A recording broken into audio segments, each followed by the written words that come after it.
Assalamualaikum warahmatullahi wabarakatuh. Selamat datang di channel SDIT Bina Muda. Jangan lupa like and share sebanyak-banyaknya dan subscribe. Selamat menyaksikan. Bismillahirrahmanirrahim. Assalamualaikum warahmatullahi wabarakatuh. Apa kabar anak-anakku? Siswa SDIT Bina Muda kelas 456. Semoga semuanya dalam keadaan sehat walafiat ya. Di tengah kondisi seperti ini, Ibu berharap semuanya tetap semangat belajar dari rumah, semangat beribadah juga, dan semangat menjaga kesehatan ya. Nah, di video ini Ibu akan menjelaskan tentang satu tema yang pasti semuanya sering mendengar, yaitu tentang sabar. Apa itu sabar? Pasti semuanya sering dengar. Apa artinya ya? Nah, secara bahasa, sabar itu artinya menahan diri.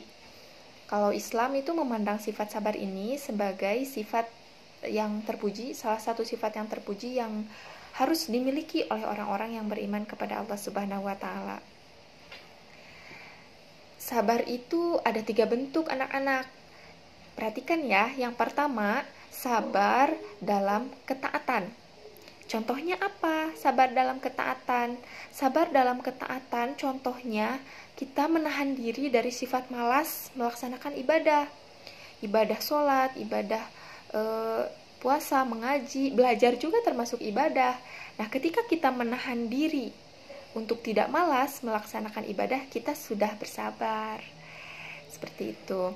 Yang kedua, sabar dalam menghadapi cobaan dan musibah.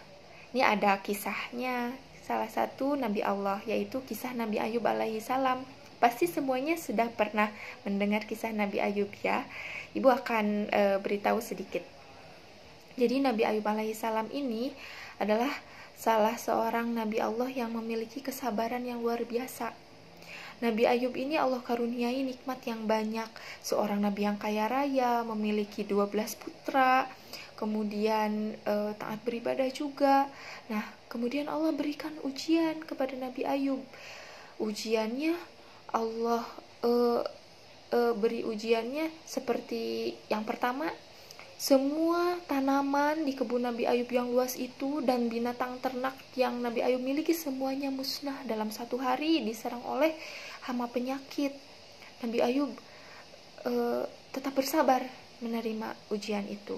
Kemudian di hari berikutnya 12 orang putra Nabi Ayub meninggal dunia semuanya.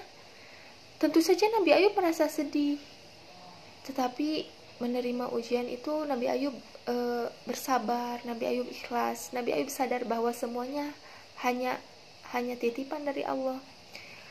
Maka ketika semua putranya meninggal dalam hari itu, Nabi Ayub bersedih pasti, tetapi Nabi Ayub bersabar dan ikhlas menerima semuanya. Nah, ujian yang ketiga. Ujian yang ketiga itu ketika Nabi Ayub bangun tidur di pagi hari, melihat sekujur tubuhnya itu penuh dengan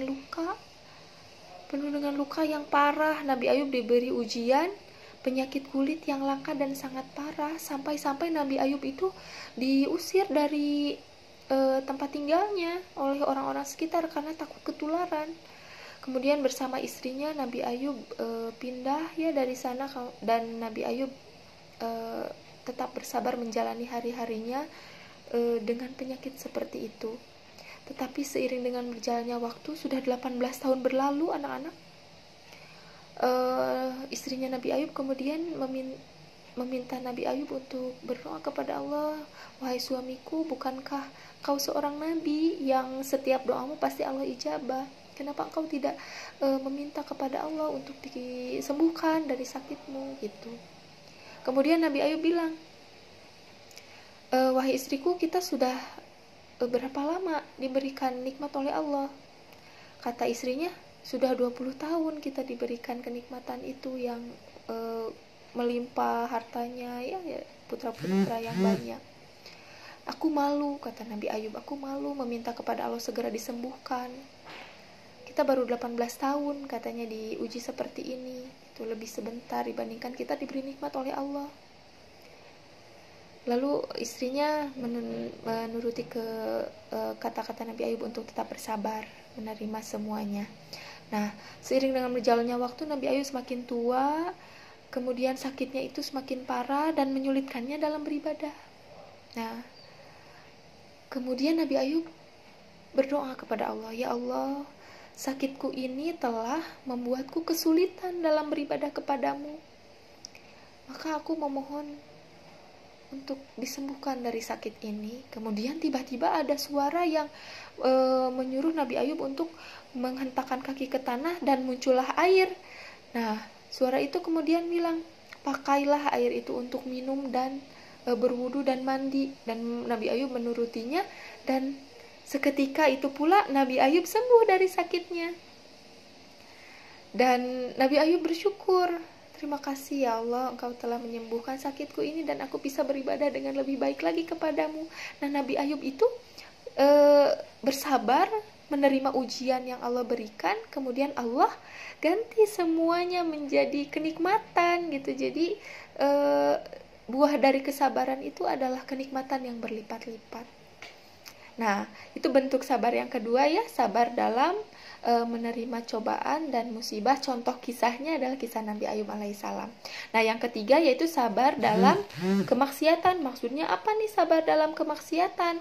Kita tuh menahan diri dari berbuat hal-hal yang Allah larang, menahan diri dari perbuatan-perbuatan yang Allah haramkan. Kita menahan diri nih dari hal-hal yang haram. Berarti kita sudah bersabar dalam menghadap dalam kemaksiatan, kita menahan diri. Nah, apa sih dalilnya? Dalam Al-Quran itu ada perintah Allah untuk bersabar. Salah satunya dalam Al-Quran surat Al-Baqarah ayat 153. Ibu bacakan ya. Bismillahirrahmanirrahim. Ya ayyuhallazina amanu ista'inu bis-sabri was-salah innallaha ma'as-sabirin. Tuh, satu lagi ada dalam Al-Quran surat Az-Zumar ayat 10. Nah, semoga tayangan ini bermanfaat ya. Nanti ada tugasnya. Assalamualaikum warahmatullahi wabarakatuh.